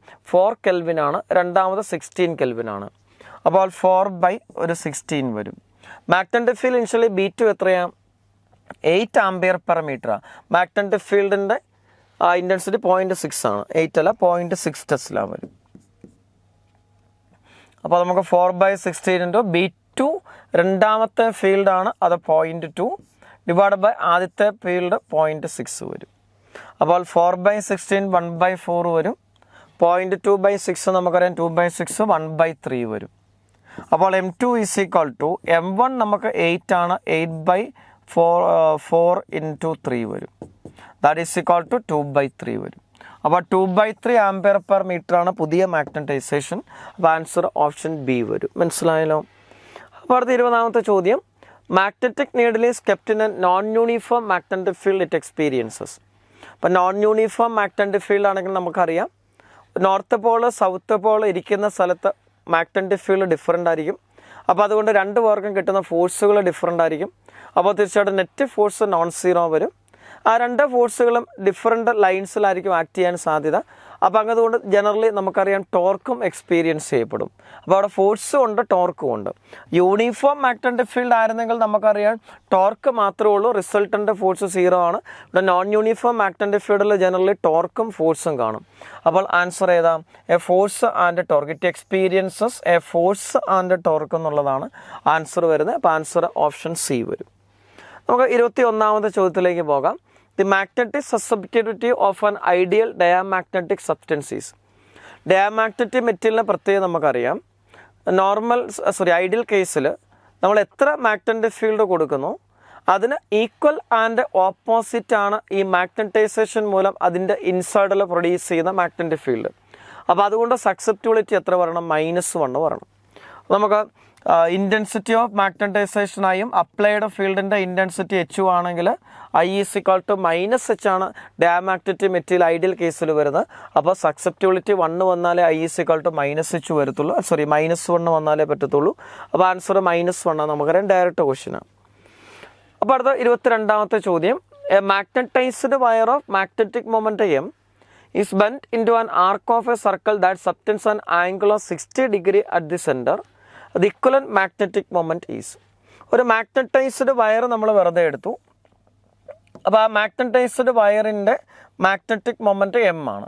നമുക്കറിയാം ഈ വയറിൻ്റെ ലെങ്ത്ത് L-ഉം ഇപ്പോൾ ഇതിൻ്റെ പോൾ സ്ട്രെങ്ത് QM ആണെങ്കിൽ magnetic moment M = pole strength into separation between the Paul's, അല്ലെങ്കിൽ M = QM × L ആണ് മാഗ്നറ്റിക് മൊമെൻറ്റിൻ്റെ ഇക്വേഷൻ നമുക്കറിയാം. അപ്പോൾ നമ്മൾ എന്ത് ചെയ്യുന്നതാണ് പറഞ്ഞത്? നമുക്കൊരു സർക്കുലാർ ആർക്കിലേക്ക് ബെൻഡ് ചെയ്തു. അപ്പോൾ നമ്മൾ ഈ വയറിനെ ഒരു സർക്കുലാർ ആർക്കിൻ്റെ ഷേപ്പിൽ ബെൻഡ് ചെയ്ത് വെച്ചു. അപ്പോൾ ഇത് സെൻറ്ററിൽ സബ്റ്റൻഡ് ചെയ്യുന്ന ആംഗിൾ എത്രയാണ്? ഇപ്പോൾ സെൻറ്ററിൽ സബ്റ്റൻഡ് ചെയ്യുന്ന ആംഗിൾ, അപ്പോൾ ഇത് സൗത്ത്, അപ്പോൾ ഇത് നോർത്ത്. ഇപ്പോൾ ഈ ആംഗിൾ നമുക്കറിയാം എത്രയാണ്? 60 ഡിഗ്രി ഓർ π/3 ആണ്. അപ്പോൾ നമുക്കറിയാം മാഗ്നറ്റിനെ ബെൻഡ് ചെയ്താൽ ഇവിടെ നോർത്ത് പോൾ സൗത്ത് പോൾ ഉണ്ട്, അത് തന്നെ അവിടെയും വരും. അപ്പോൾ പോൾ സ്ട്രെങ്ത് റീമെയിൻസ് അൺചേഞ്ച്ഡ് ആണ്, പക്ഷേ effective length or magnetic length വ്യത്യാസം വരും. ഇവിടെ മാഗ്നറ്റിക് ലെങ്ത് നമുക്ക് L' എന്ന് വിചാരിക്കാം. ഇവിടെ സൗത്ത് പോൾ നോർത്ത് പോൾ തമ്മിലുള്ള ഷോർട്ടസ്റ്റ് സെപ്പറേഷനാണ് നമുക്ക് മാഗ്നറ്റിക് ലെങ്ത് ആയിട്ട് കൺസിഡർ ചെയ്യേണ്ടത്. അപ്പോൾ മാഗ്നറ്റിക് ലെങ്ത് മാറും. പുതിയ magnetic moment M' = QM × new magnetic length വരുമ്പോൾ QM × L' വരും. ശരിയല്ലേ? ഇനി L' കണ്ടുപിടിച്ചാൽ ആൻസർ കിട്ടും. അപ്പോൾ L' കാണാൻ വേണ്ടി നമുക്കറിയാം ഇത് π/3 ആണ്, ഇത് 6 ആണ്. അപ്പോൾ സിമെട്രി അനുസരിച്ച് ഇത് π/3 ഇത് π/3 വരുമല്ലോ. അപ്പോൾ തീർച്ചയായിട്ടും L' എന്ന് പറയുന്നത് റേഡിയസ് R = അപ്പോൾ ഇതൊരു ഇക്വലായിട്ട് ട്രയാങ്കിൾ കിട്ടും. അപ്പോൾ റേഡിയസ് എന്ന് പറയുന്നത് L = ആണ്. ഇനി നമുക്ക് സിമ്പിളാണ്. ഈ ആർക്ക് ലെങ്ത് നമുക്കറിയാം L ആണ്. Arc length L = radius into angle അല്ലേ? അപ്പോൾ L = റേഡിയസ് R × ആംഗിൾ π/3 വരും. R എന്ന് പറയുന്നത് നമ്മുടെ L തന്നെയല്ലേ? അപ്പോൾ നമുക്ക് R = 3L/π വരും. അത് തന്നെയാണ് പുതിയ മാഗ്നറ്റിക് ലെങ്ത്. അപ്പം L' പകരം എന്ത് കൊടുക്കാം? 3L/π കൊടുക്കാം. അപ്പോൾ 3L/π × QM വരും. നമുക്ക് L × QM എന്ന് പറയുന്നത് എന്തുവാ? It is initial magnetic moment ആണ്. ദാറ്റ് ഈസ് = 3/π × M എന്ന് വരും. അപ്പോൾ 3M/π ആണ് നമ്മുടെ ആൻസർ വരുന്നത്. അപ്പോൾ ആൻസർ ഓപ്ഷൻ സി ആണ് വരുന്നത്. മനസ്സിലായല്ലോ? നെക്സ്റ്റ് ക്വസ്റ്റ്യനിലേക്ക് പോകാം. 23rd question. Which of the following is correct about magnetic monopoles? നമുക്കറിയാം magnetic monopoles do not exist. Magnetic monopoles separate എടുക്കാൻ പറ്റുമോ? ഇല്ല. നമുക്ക് +Q ചാർജും -Q ചാർജും എടുക്കാൻ പറ്റുന്നത് പോലെ north pole and south pole cannot be separated. ഒരു നോർത്ത് പോൾ ഉണ്ടെങ്കിൽ എല്ലായ്പ്പോഴും അതിനോട് അസോസിയേറ്റ് സൗത്ത് പോൾ ഉണ്ട് നമുക്കറിയാം. അപ്പോൾ മാഗ്നറ്റിക് മോണോപോൾസ് എക്സിസ്റ്റ് തെറ്റാണ്. Magnetic monopoles do not exist ശരിയാണ്. Magnetic monopoles have a constant value of monopole momentum തെറ്റാണ്. നമുക്ക് അങ്ങനെ ഒന്നും ഡിഫൈൻ ചെയ്തിട്ടില്ല നമുക്കറിയാം. The monopole momentum in magnetic monopoles increases. അപ്പോൾ അതൊക്കെ തെറ്റാണ്. പോൾ സ്ട്രെങ്ത് എന്നൊക്കെ പറയുന്നത് നമുക്കൊരു പർട്ടിക്കുലർ മാഗ്നറ്റിനെ സംബന്ധിച്ചിടത്തോളം സെയിം ആണ് നമുക്കറിയാം. അപ്പോൾ ആൻസർ ഓപ്ഷൻ ബി ആണ് നമുക്ക് കറക്റ്റായിട്ട് എടുക്കാൻ പറ്റുന്നത്. Next the earth behave as a magnet with a magnetic field pointing approximately from the geographic south to north നമുക്കറിയാം. നമ്മൾ കറക്റ്റ് പറഞ്ഞാൽ മാഗ്നറ്റിക് ഫീൽഡിൻ്റെ direction magnetic south to magnetic north എന്നാണ്. പക്ഷേ ഇവിടെ നമുക്ക് മാഗ്നറ്റിക് സൗത്തും നോർത്തും തമ്മിലുള്ള സെപ്പറേഷൻ അങ്ങ് നെഗ്ലക്റ്റ് ചെയ്താൽ അപ്രോക്സിമേറ്റ്ലി എന്ന് പറഞ്ഞിരിക്കുന്നത് അതുകൊണ്ടാണ്. Approximately from geographic south to north എന്ന് എടുക്കാം. കറക്റ്റ് പറഞ്ഞാൽ ശ്രദ്ധിച്ചോണം, മാഗ്നറ്റിക് സൗത്തിൽ നിന്ന് മാഗ്നറ്റിക് നോർത്തിലേക്കാണ്. മാഗ്നറ്റിക് സൗത്തും നോർത്തും ജിയോഗ്രഫിക് സൗത്തും നോർത്തും എക്സാക്റ്റ് സെയിം ഡയറക്ഷനിലാവണമെന്ന് നിർബന്ധമൊന്നുമില്ല, ചെറിയ വേരിയേഷൻ ഉണ്ടാകും. അതുകൊണ്ടാണ് നമുക്ക് അപ്രോക്സിമേറ്റ്ലി എന്ന് പറഞ്ഞിരിക്കുന്നത്, ശ്രദ്ധിച്ചോണം. ഇപ്പോൾ സൗത്ത് ടു നോർത്താണ് മാഗ്നറ്റിക് ഫീൽഡിൻ്റെ ഡയറക്ഷൻ നമ്മൾ പഠിക്കുന്നത്. അടുത്ത core of any transformer is laminated so as to. നമുക്കറിയാം, അത് പഠിച്ചിട്ടുള്ളതാണ്. Core of the transformer magnetic ഫീൽഡിൻ്റെ സ്ട്രെങ്ത് കൂട്ടാൻ വേണ്ടിയിട്ടാണ് നമ്മൾ യൂസ് ചെയ്യുന്നത്. പക്ഷേ നമുക്കറിയാം, ഒരു ഓൾട്ടർനേറ്റിംഗ് കറണ്ട് ട്രാൻസ്ഫോമറിൽ കണക്ട് ചെയ്ത് കഴിയുമ്പം ആ കോറിന് മാഗ്നറ്റൈസേഷനും ഡീമാഗ്നറ്റൈസേഷനും ഉണ്ടാവും. അവിടെ മാഗ്നറ്റിക് ഫ്ലക്സ് കണ്ടിന്യൂസ്ലി വേരി ചെയ്യും. ഓൾട്ടർനേറ്റിംഗ് കറണ്ട് മാറുമ്പോൾ അത് പ്രൊഡ്യൂസ് ചെയ്യുന്ന മാഗ്നറ്റിക് ഫീൽഡ് മാറും. അപ്പോൾ കോറിനോട് അസോസിച്ചുള്ള ഫ്ലക്സ് ചേഞ്ച് ചെയ്യും. ഫ്ലക്സ് ചേഞ്ച് ചെയ്യുമ്പോൾ അതിൽ എഡ്ഡി കറണ്ട് ഫോം ചെയ്യും. ആ എഡ്ഡി കറണ്ടോടെ ഹീറ്റ് എനർജി ലോസ് ഉണ്ടാക്കും. ആ ഹീറ്റ് എനർജി ലോസ് കുറയ്ക്കാൻ വേണ്ടിയിട്ടാണ് നമ്മൾ കോർ ലാമിനേറ്റ് നമ്മൾ പഠിച്ചിട്ടുണ്ട്. അവിടെ എന്താ ചെയ്യുന്നത്, നമ്മളൊരു ലാർജ് കണ്ടക്റ്റിംഗ് ഷീറ്റ് അല്ലെങ്കിൽ ലാർജ് ഷീറ്റ് ഓഫ് കോർ ഉണ്ടാക്കുന്നതിന് പകരം നമ്മളതിനെ ചെറിയ ചെറിയ തിൻ ഷീറ്റായിട്ട് ഡിവൈഡ് ചെയ്യും. അതിനിടയ്ക്ക് ഇൻസുലേറ്റിംഗ് മീഡിയകൾ ആഡ് ചെയ്യും. എന്നിട്ട് അവരെ ഒരുമിച്ച് വെക്കുമ്പോൾ തിൻ ഷീറ്റുകളെ ചേർത്ത് വെച്ചു. അതിനിടയ്ക്ക് ഇൻസുലേറ്റിംഗ് മീഡിയ ഉണ്ട്. ഇൻസുലേറ്റർ ആകുമ്പോൾ നമുക്കൊരു റെസിസ്റ്റൻസ് കൂടും. റെസിസ്റ്റൻസ് കൂടിയാൽ എഡ്ഡി കറണ്ട് കുറയും. അപ്പോൾ ആ എഡ്ഡി കറണ്ട് കുറയുമ്പോൾ എന്നാ സംഭവിക്കുക, എനർജി ലോസ് കുറയ്ക്കാൻ പറ്റും. അപ്പോൾ അതാണ് നമുക്ക് ലാമിനേറ്റഡ് കോർഡ്സിൻ്റെ ആപ്ലിക്കേഷൻ നമ്മൾ പഠിച്ചിട്ടുണ്ട്. ഫസ്റ്റ് ഓപ്ഷൻ നോക്കാം, reduce energy loss due to eddy current ശരിയാണ്. മേക്ക് എ ലൈറ്റ് വെയിറ്റ് തെറ്റാണ്. Make a robust and strong തെറ്റാണ്. ഇൻക്രീസ് സെക്കൻഡറി വോൾട്ടേജ് തെറ്റാണ്. കാരണം ലാമിനേറ്റഡ് കോർ യൂസ് ചെയ്യുന്നത് എഡ്ഡി കറണ്ടിൻ്റെ എനർജി ലോസ് കുറയ്ക്കാനാണ്. അപ്പോൾ ആൻസർ ഓപ്ഷൻ എ വരും. ഞാൻ AC circuit E is equal to E0 sin omega t. Resulting current is I0 sin omega t minus pi by 2. The power consumption in the circuit is given by. നമുക്കറിയാമായിരിക്കും, ഒരു alternating voltage കറണ്ടിൻ്റെ ഇക്വേഷനാണ് തന്നിരിക്കുന്നത്. ഈ power consumption എന്ന് വെറുതെ പറഞ്ഞാൽ average power consumed ആയിരിക്കും. ഒരു complete സൈക്കിളിൽ consume ചെയ്യുന്ന ആവറേജ് പവറാണ് വെറുതെ പവർ കണ്ടുപിടിക്കാൻ പറഞ്ഞാൽ നമ്മൾ ചെയ്യേണ്ടത്. അപ്പോൾ AC സർക്യൂട്ടിൽ ആവറേജ് പവറിൻ്റെ ഇക്വേഷൻ നമുക്ക് അറിയാമായിരിക്കും.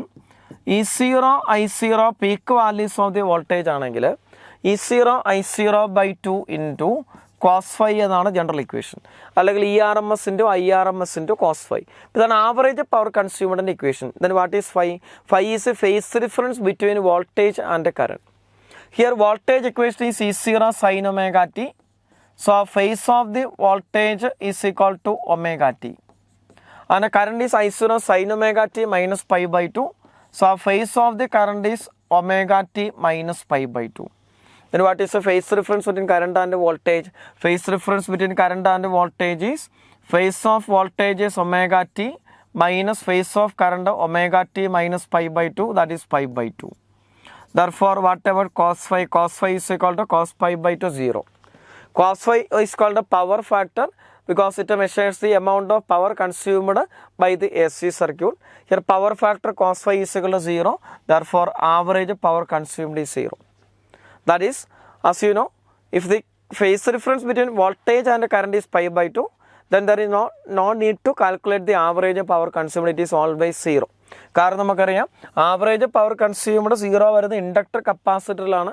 ഇൻഡക്ടർ കപ്പാസിറ്റർ മാത്രമേ ഉള്ളെങ്കിൽ phase difference between current and voltage pi by 2 വരും. ഇത് കാണുമ്പോൾ ഫേസ് ഡിഫറൻസ് പൈ ബൈ 2 ആണെന്ന് മനസ്സിലാക്കാം, ആവറേജ് പവർ 0 എന്ന് മനസ്സിലാക്കാം. ഞാൻ എൻ്റെ ഇക്വേഷൻ എഴുതിയെന്നേ ഉള്ളൂ.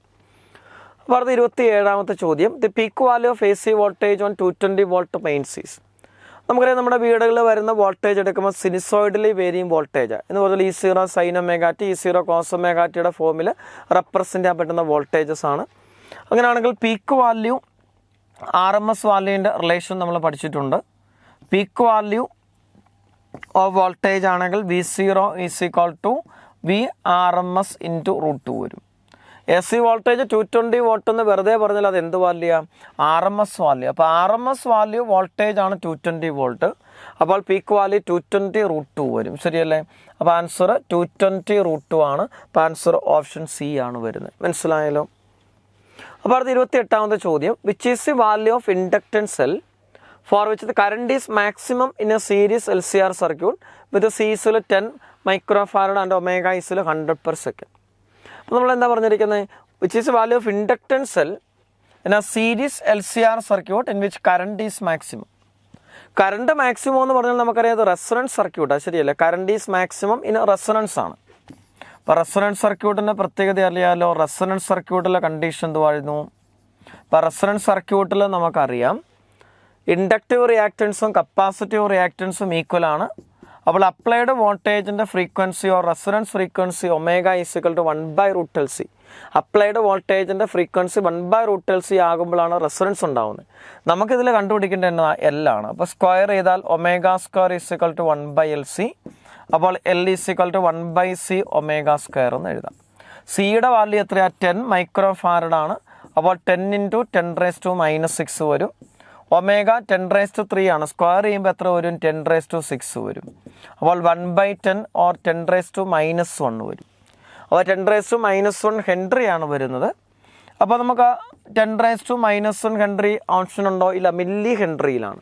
ഹെൻറിയിലെ മില്ലി ആക്കാൻ നമുക്കറിയാം എന്ത് ചെയ്താൽ മതി? ഒരു 10⁻³ കൊണ്ട് മൾട്ടിപ്ലൈ ചെയ്താൽ മതി. അപ്പോൾ 10⁻⁻1 × 10⁻³ മില്ലി ഹെൻറി വരും. അപ്പോൾ 100 മില്ലി ഹെൻറി വരും. അപ്പോൾ ആൻസർ ഓപ്ഷൻ എ ആണ് വരുന്നത്. ശരിയല്ല? അപ്പോൾ അതും സിമ്പിൾ ക്വസ്റ്റ്യൻ ആണ്. സീരീസ് LCR സർക്യൂട്ടിൽ റെസൊണൻസിൻ്റെ കണ്ടീഷൻ നമ്മൾ അറിയണമെന്ന് മാത്രമേ ഉള്ളൂ. പക്ഷേ 30ാമത്തെ ചോദ്യം, in a purely capacitive circuit, the frequency of the AC source is doubled, then its capacitive reactance will be. ഇപ്പോൾ കപ്പാസിറ്റീവ് റിയാക്റ്റൻസിൻ്റെ ഇക്വേഷൻ നമുക്കറിയാം. XC = 1/C omega. ഇപ്പോൾ XC 1/C ഒമേഗയാണ്. നമ്മൾ എന്ത് ചെയ്യുന്ന പറഞ്ഞിരിക്കുന്നത്? ഫ്രീക്വൻസി ഡബിൾ ചെയ്തു. ഫ്രീക്വൻസി ഡബിൾ ചെയ്യുമ്പോൾ നോക്കിയാൽ XC proportional to 1/ω. Omega double ആക്കുമ്പോൾ XC ഹാഫ് ആകത്തില്ലേ? കപ്പാസിറ്റീവ് റിയാക്റ്റൻസ് ഹാഫ് ആവും. ആൻസർ ഓപ്ഷൻ സി ആണ് വരുന്നത്. മനസ്സിലായല്ലോ? അപ്പോൾ സിമ്പിളാണ്. ആൻസർ ഓപ്ഷൻ സി ആണ് നമുക്ക് എടുക്കാൻ പറ്റും.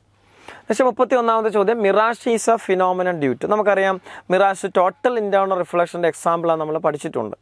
അപ്പം റിഫ്രാക്ഷൻ ഓഫ് ലൈറ്റ് തെറ്റാണ്, റിഫ്ലക്ഷൻ ഓഫ് ലൈറ്റ് തെറ്റാണ്, total internal reflection of light ശരിയാണ്, ഡിഫ്രാക്ഷൻ ഓഫ് ലൈറ്റ് തെറ്റാണ്. അപ്പോൾ അത് ഡയറക്റ്റ് നമുക്ക് അറിയാവുന്ന ഓപ്ഷനാണ്. ആൻസർ സി വരും. അത് 32ാമത്തെ ചോദ്യം, which of the following forms A virtual and erect image for all positions of the object. അപ്പോൾ ഒബ്ജക്റ്റ് എവിടെ പ്ലേസ് ചെയ്താലും വെർച്വൽ ആൻഡ് എറക്റ്റ് ഇമേജ് ഉണ്ടാകുന്നത് എവിടെയാണെന്നാണ് ചോദ്യം.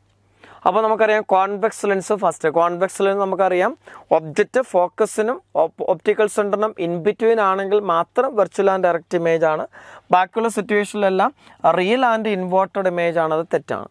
പക്ഷേ കോൺകേവ് മിറർ, കോൺകേവ് മിററിൽ നമുക്കറിയാം ഇമേജ് ഫോർമേഷൻ എടുക്കുമ്പം ഒബ്ജക്റ്റ് പോളിനും ഫോക്കസിനും ഇടയ്ക്കുള്ള പൊസിഷനിൽ മാത്രം വെർച്വൽ ആൻഡ് ഡയറക്റ്റ്, ബാക്കിയുള്ള സിറ്റുവേഷനിലെല്ലാം റിയൽ ആൻഡ് ഇൻവേർട്ടഡ് ആണ്. തെറ്റാണ്. കോൺവെക്സ് മിറർ, കോൺവെക്സ് മിറർ നമുക്കറിയാം ശരിയാണ്. കോൺവെക്സ് മിററിൻ്റെ ഫ്രണ്ടിൽ ഒരു റിയൽ ഒബ്ജക്റ്റ് എവിടെ പ്ലേസ് ചെയ്താലും ഇമേജ് വെർച്വൽ ആൻഡ് ഡയറക്റ്റ് ആണ്. അപ്പോൾ ഓപ്ഷൻ സി ആണ് നമുക്ക് കറക്റ്റായിട്ട് വരുന്നത്. ഡയറക്റ്റ് ക്വസ്റ്റ്യനാണ്. Nature of the image formed by lens mirror നമുക്കറിയാം. പക്ഷേ 33ാമത്തെ ചോദ്യം, which of the following colours of white light deviated most when pass through a prism. അപ്പോൾ നമുക്കറിയാം റിഫ്രാക്റ്റ് ഇൻഡെക്സ് മാക്സിമം വയലറ്റിനാണ്, ഡീവിയേഷൻ മാക്സിമം വയലറ്റിന്. നമ്മൾ തിൻ പ്രസ്സൊക്കെ എടുക്കുകയാണെങ്കിൽ ഡീവിയേഷൻ്റെ equation A × n-1. n refract index of the medium when light passes through it ആണ്. നമ്മൾ പഠിച്ചിട്ടുണ്ട് വയലറ്റിന് വേവ് ലെങ്ത് മിനിമം ആണ്. അപ്പോൾ റിഫ്രാക്റ്റ് ഇൻഡെക്സ് മാക്സിമം. അപ്പോൾ NV > NR. വയലറ്റിന് റിഫ്രാക്റ്റ് ഇൻഡെക്സ് മാക്സിമം, റെഡിലേക്ക് പോകുന്നതോറും ഡിക്രീസ് ചെയ്യും. അപ്പോൾ N കൂടിയ ആൾക്കാണ് ഡീവിയേഷൻ മാക്സിമം വരുന്നത്. ഇപ്പോൾ വയലറ്റിന് ഡീവിയേഷൻ കൂടുതലും, റെഡിന് കുറവുമാണ്. അപ്പോൾ ഡീവിയേഷൻ മോസ്റ്റ് ഓർ മാക്സിമം ആണ് ചോദ്യം. ഇപ്പോൾ ആൻസർ ഏതാ? വയലറ്റ് ആണ്. അപ്പോൾ ആൻസർ ഓപ്ഷൻ ബി ആണ് വരുന്നത്. മനസ്സിലായല്ലോ? Next, a rod of length 10 cm lies along the principal axis of a concave mirror of focal length 10 cm in such a way that its end is closer to the pole is 20 cm away from the mirror. The length of the image is.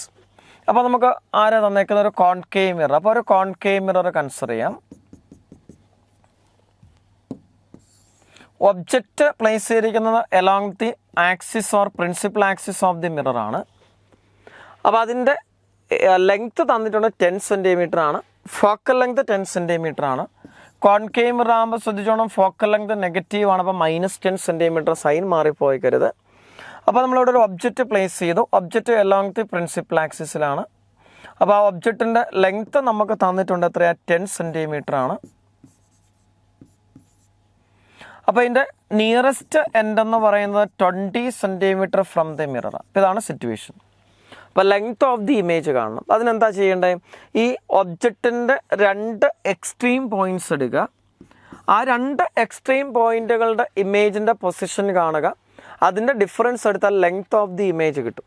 നമ്മൾ A B എന്ന റോഡിനെ represent ചെയ്താൽ നമുക്ക് end A എടുത്താൽ object distance എത്രയാണെന്ന് നോക്കുകയും object distance 20 ആണ്, sign കൊടുത്താൽ -20. അവിടെ 20ക്ക് ഒരു പ്രത്യേകതയുണ്ട്, എന്തുവാ, അത് ഫോക്കൽ ലെങ്തിൻ്റെ ട്വൈസ് ആണ്. അപ്പോൾ ഒബ്ജക്റ്റ് ഡിസ്റ്റൻസ് എടുക്കുമ്പോൾ ഇവിടെ -2f വരും. നമ്മൾ മാഗ്നിറ്റ്യൂഡ് ഓഫ് എഫ് എടുക്കുകയാണെങ്കിൽ 2f ആണ് ഒബ്ജക്റ്റ് ഡിസ്റ്റൻസ് വരുന്നത്. ഒബ്ജക്റ്റ് 2f ഡിസ്റ്റൻസ് അല്ലെങ്കിൽ സെൻറ്റർ ഓഫ് കർവേച്ചറിലാണെങ്കിൽ നമുക്കറിയാം ഇമേജ് പൊസിഷന് സെയിം തന്നെയാണ്. അപ്പോൾ അത് കണ്ടുപിടിക്കേണ്ട ആവശ്യമില്ല. അപ്പോൾ അത് -20 സെൻറ്റിമീറ്റർ. അല്ലെങ്കിൽ നമ്മൾ മിറർ ഇക്വേഷൻ ഉപയോഗിച്ച് ചെയ്യേണ്ട ആവശ്യമില്ല. ഒബ്ജക്റ്റ് മിററിൻ്റെ സെൻറ്റർ ഓഫ് കർവേച്ചറിലാണെങ്കിൽ ഒബ്ജക്റ്റ് ഇമേജും കോയിൻസൈഡ് ചെയ്യും. അപ്പോൾ ഒബ്ജക്റ്റ് ഡിസ്റ്റൻസ് 20 ആകുമ്പോൾ ഇമേജ് ഡിസ്റ്റൻസും 20 തന്നെയാണ്, ശ്രദ്ധിച്ചോണം. ഇനി അടുത്ത എൻ്റെ ബി നമ്മളെടുത്താൽ എൻ്റെ ബിയുടെ ഒബ്ജക്റ്റ് പൊസിഷൻ എത്രയാണെന്ന് നോക്കിയേ, അത് -30 സെൻറ്റിമീറ്ററാണ്. സൈൻ കൊടുത്തോണം. മിററിൻ്റെ പോളിൽ നിന്ന് ഒബ്ജക്റ്റിലേക്ക് ഡിസ്റ്റൻസ് കൊടുക്കുമ്പോൾ 20 + 10 30 ആണ്. ലൈറ്റ് റൈറ്റ് സൈഡിലേക്ക് വരുമ്പോൾ ഡിസ്റ്റൻസ് അതിൻ്റെ ഓപ്പോസിറ്റ് ആണ്. അപ്പോൾ മൈനസ് ആണ് വരുന്നത്, -30 സെൻറ്റിമീറ്റർ വരും. അപ്പോൾ ഒബ്ജക്റ്റ് ഡിസ്റ്റൻസ് -30 ആണ്, ശ്രദ്ധിച്ചോണം. അപ്പോൾ നമുക്ക് ഇമേജ് പൊസിഷൻ കാണാൻ മിറർ ഇക്വേഷൻ എടുക്കണം. 1/f = 1/vb + 1/ub. അപ്പോൾ 1/vb = 1/f - 1/ub. Focal length 10 ആണ്. കോൺകേവ് മിറർ ആയതുകൊണ്ട് സൈൻ കൊടുത്താൽ മൈനസ് ആണ്, നമ്മൾ പറഞ്ഞപ്പോൾ -1/10 വരും. യു നെഗറ്റീവ് ആണ്, അപ്പോൾ -1 വരും. അപ്പോൾ UB -30 കൊടുക്കുക. ഇവിടെ ഓൾറെഡി ഒരു മൈനസ് ഉണ്ട്, അപ്പോൾ -+30 വരും. അപ്പോൾ താഴെ നമുക്ക് LCM 30 എടുത്താൽ ഇവിടെ -3 + 1 വരും. ദാറ്റ് ഈസ് -2/30 വരും. അപ്പോൾ VB = -15 സെൻറ്റിമീറ്റർ വരും. അപ്പോൾ ബി എന്ന് പറഞ്ഞ എൻഡിൻ്റെ ഇമേജ് പൊസിഷൻ -15. അപ്പോൾ നോക്കിയാൽ എയുടെ ഇമേജ് അവിടെ തന്നെ കോയിൻസൈഡ് ചെയ്യും. ബിയുടെ image distance 15 centimetre in front of the mirror. ഇതാണ് ഇമേജ് വരുന്നത്. എയുടെ ഇമേജ് അവിടെ തന്നെ വരുന്നു. ബിയുടെ ഇമേജ് 15 സെൻറ്റിമീറ്ററിലാണ്. അതിനകത്ത് ഇവിടുന്ന് മിററിന് അടുത്തേക്കാണ് ഇമേജ് വരുന്നത്. അപ്പോൾ നമുക്ക് കണ്ടുപിടിക്കേണ്ടത് എന്തുവാ, ഇമേജിൻ്റെ ലെങ്ത്ത് LI ആണ് കണ്ടുപിടിക്കേണ്ടത്. അപ്പോൾ നോക്കിയാൽ ഇവിടുന്ന് ഇവിടം വരെ 20, ഇവിടുന്ന് ഇവിടം വരെ 15. അപ്പോൾ length of the image 20 - 15 5 centimetre വരും. ആൻസർ ഓപ്ഷൻ ഡി ആണ് വരുന്നത്. മനസ്സിലായല്ലോ? അപ്പോൾ ഡയറക്റ്റ് ക്വസ്റ്റ്യനാണ്. നെക്സ്റ്റ് 35ാമത്തെ ചോദ്യം. An instantaneous displacement current of 2 ampere can be established across a 2 microfarad capacitor. The potential difference across the place changes at the rate of. അപ്പോൾ displacement കറണ്ടിൻ്റെ equation നമ്മൾ പഠിച്ചിട്ടുണ്ട്. ID = C × dV/dt. ഓർക്കുന്നുണ്ടല്ലോ, capacitor charging discharging നടക്കുന്ന സമയത്ത് capacitor പ്ലേറ്റിന് in between dielectric മീഡിയമാണ്. അവിടെ conduction electrons ഇല്ല. ഇപ്പോൾ കണ്ടക്ഷൻ ഇലക്ട്രോൺസ് ഇല്ലാത്തതുകൊണ്ട് അവിടെ ചാർജിൻ്റെ ഫ്ലോ മൂലം കറണ്ട് ഇല്ല, 0 ആണ്. പക്ഷേ നമുക്കറിയാം അവിടെ ഒരു കറണ്ട് ഫ്ലോ ചെയ്യണം എങ്കിലേ അത് പ്രൊഡ്യൂസ് ചെയ്യുന്ന മാഗ്നറ്റിക് ഫീൽഡ് നമുക്ക് എക്സ്പ്ലെയിൻ ചെയ്യാൻ പറ്റത്തുള്ളൂ. അപ്പോൾ കപ്പാസിറ്റർ ഇൻ ബിറ്റ്വീൻ ഇലക്ട്രിക് ഫീൽഡിൻ്റെ വേരിയേഷൻ മൂലം പ്രൊഡ്യൂസ് ചെയ്യപ്പെടുന്ന കറണ്ടാണ് ഡിസ്പ്ലേസ്മെൻറ്റ് കറണ്ട്. അപ്പോൾ അതിൻ്റെ ഇക്വേഷൻ കപ്പാസിറ്റൻസ് തന്നാൽ C × dV/dt ആണ്. അപ്പോൾ ഡിസ്പ്ലേസ്മെൻറ്റ് കറണ്ട് 2 ആംപിയർ തന്നിട്ടുണ്ട്. കപ്പാസിറ്റൻസ് 2 മൈക്രോഫാരഡ് ആണ്. അപ്പോൾ 2 × 10⁻⁻⁶ × dV/dt. അപ്പോൾ 2 ക്യാൻസലായി പോവും. dV/dt = 10⁻⁶. അപ്പോൾ potential difference across A place changes at rate of എന്നാണ് ചോദ്യം. അതായത് dV/dt ആണ് ചോദ്യം. അപ്പോൾ അത് 10⁻⁶ വോൾട്ട്/സെക്കൻഡ് വരും. അപ്പോൾ ആൻസർ ഓപ്ഷൻ 3 ആണ് വരുന്നത്. 37ാമത്തെ ചോദ്യം. The term used to collect the information about the object and a place without physical contact is called. നമുക്കറിയാം ഫിസിക്കൽ കോൺടാക്റ്റ് ഇല്ലാതെ ഒരു സ്ഥലത്തുനിന്ന് ഇൻഫർമേഷൻ ഒബ്റ്റെയിൻ ചെയ്യാൻ പറ്റുന്ന മെത്തേഡ് നമ്മുടെ ഓപ്ഷനിൽ ഏതാ, റിമോട്ട് സെൻസിങ് ആണ് വരുന്നത്. അപ്പം റിമോട്ട് സെൻസിങ് നമുക്കറിയാം. അപ്പോൾ ഒരു സോഴ്സിൽ നിന്ന് നമ്മൾ വേവ് ഓർ സിഗ്നൽ സെൻഡ് ചെയ്യുന്നു. അപ്പോൾ ആ സിഗ്നൽ ആ ഒബ്സ്റ്റക്കിളിൽ തട്ടിയിട്ട് അവിടെ നിന്ന് റിഫ്ലക്ഷൻ നടക്കുന്നു. ആ റിഫ്ലക്റ്റഡ് വേവ് നമ്മൾ റിസീവ് ചെയ്യുന്നു. അപ്പോൾ ആ റിഫ്ലക്റ്റഡ് വേവ് റിസീവ് ചെയ്തിട്ട് അതിൻ്റെ പ്രോപ്പർട്ടി വെച്ചിട്ട് നമുക്ക് ഒബ്ജക്റ്റിൻ്റെ പ്രസൻസ് ഡിറ്റക്ട് ചെയ്യാൻ പറ്റും. അപ്പോൾ ആൻസർ റിമോട്ട് സെൻസിങ്. ആ മോഡുലേഷൻ, കമ്മ്യൂണിക്കേഷൻ, ആംപ്ലിഫിക്കേഷനൊക്കെ കമ്മ്യൂണിക്കേഷനിലെ സിഗ്നൽ ട്രാൻസ്മിഷനുമായിട്ട് റിലേറ്റഡ് ആണ്. അപ്പോൾ ഇതുമായിട്ട് റിലേറ്റഡ് അല്ല, നമുക്കറിയാം. അപ്പോൾ അടുത്ത 38ാമത്തെ ചോദ്യം. The forbidden energy band gap in conductors, semi conductors and insulators are EG1, EG2 and EG3 respectively. The relation among them is. അപ്പോൾ നമുക്കറിയാം കണ്ടക്ടേഴ്സ്, സെമി കണ്ടക്ടേഴ്സ്, ഇൻസുലേറ്റേഴ്സ് എടുക്കുമ്പോൾ കണ്ടക്ടേഴ്സിൽ നമുക്കറിയാം എനർജി ബാൻഡ് ഗ്യാപ്പ് 0 ആണ്. കണ്ടക്ഷൻ ബാൻഡും ബാലൻസ് ബാൻഡും ഓവർലാപ്പ് ചെയ്യും. Semi കണ്ടക്ടേഴ്സിലെ band gap energy വളരെ കുറവാണ്, less than 3 electron volt ആണ്.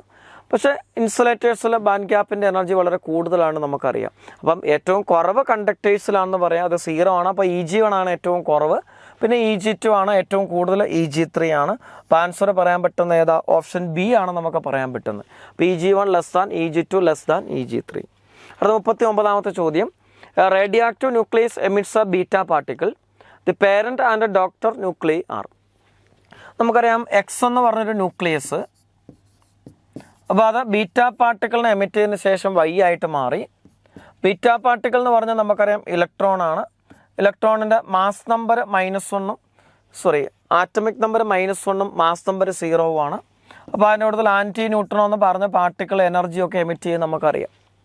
അപ്പോൾ ഇലക്ട്രോൺ എടുക്കുമ്പോൾ നമുക്കറിയാം ഇലക്ട്രോണിൻ്റെ ആറ്റമിക് നമ്പർ -1. കാരണം എന്തുവാ? പ്രോട്ടോണിൻ്റെ ചാർജ് +C ആണെങ്കിൽ ഇലക്ട്രോണിൻ്റെ ചാർജ് -C ആണ്.